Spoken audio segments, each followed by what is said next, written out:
Because you are only increasing I by 1, you can use the increment operator, which is the plus plus symbol.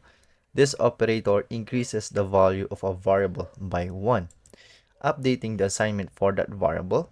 For example, test would become 8 here, because in the example, the test variable has been initialized with a value of 7.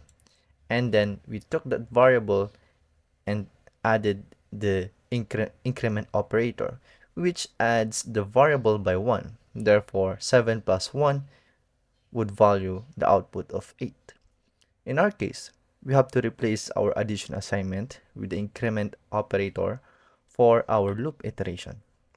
So, our iteration takes part here because again, this part is the initialization part, and if it passes, it goes to the condition part, and if it passes, or if the condition passes, it goes to the iteration part. The third one is always the iteration. And we have to update this into, or we have to change the assignment, we have to change the addition assignment operator to the increment operator.